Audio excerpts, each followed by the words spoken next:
Ladies and gentlemen, it's time to get your lives unstuck.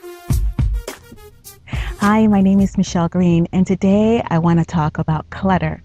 I've got some solutions to declutter your life. Now, does time seem to be speeding up the older you get? Well, there may be an unlikely culprit keeping you stuck in life's holding pattern. It's physical and emotional clutter that has crept into your life over the years. Today, I'm going to share with you a 3-step solution you can use instantly to start letting go of the clutter and declutter your life in the process. Now, we all have excess material things and possibly people in our lives that may cause us chaos. When you're constantly reminded of the clutter in your surroundings, you simply don't have the energy to do the things you want. Now, I got an email the other day with a new definition for the word chaos. It stands for Can't Have Anyone Over Syndrome. If this happens to describe you, it's time for a life cleanse. It's the equivalent of a body cleanse. And part of the process of letting go of clutter is acknowledging the emotional junk causing you to accumulate clutter and stay stuck in life.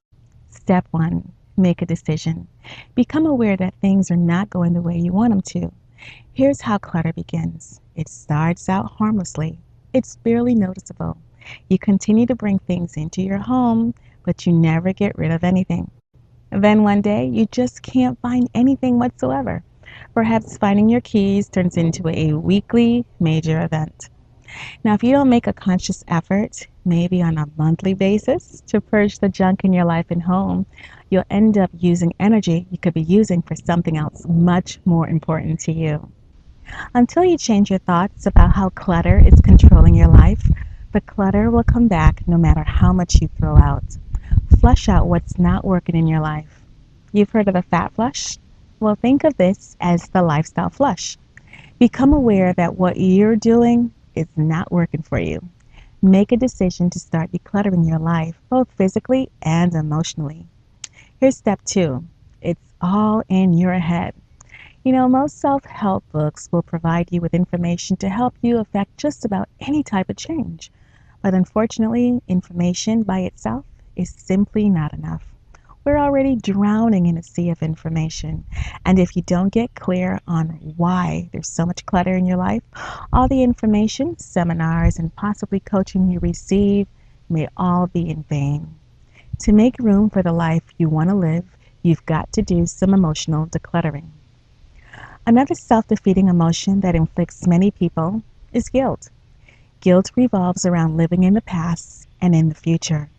And when you do this, you can't live in the moment.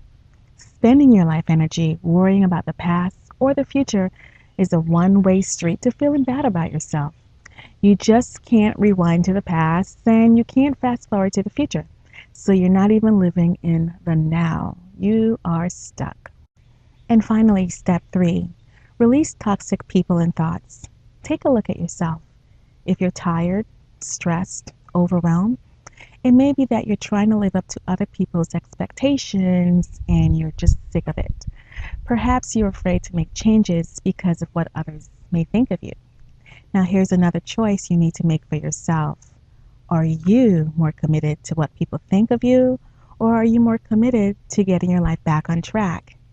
If you're committed to getting your life back on track, you'll have to reduce the time you spend with those toxic people. I'm referring to those people who are dream stealers. They take delight in bursting your bubble, the negative Neds and Nellies, and they can even be your family members, spouses, or worse yet, your boss. These are the types of relationships that will take up a lot of your energy if they're toxic. Now, toxic thinking is another area of mental clutter. You must get absolutely crystal clear on what results you want. And by clarity, I mean that if what you wanted appeared, you would know exactly what it is. Once you decide to clear the clutter, make a plan and do something every day to bring you closer to your desired result. You must do it in little baby steps, or it will become overwhelming. Now, a toxic environment can also be physical clutter. If your house is bursting at the seams, you may not need a bigger house. You may just need to get rid of things that you have no intention of ever using again. Physical clutter can sometimes be a manifestation of what's going on in your life. Resist the automatic self-defeating thoughts constantly rolling around in your head.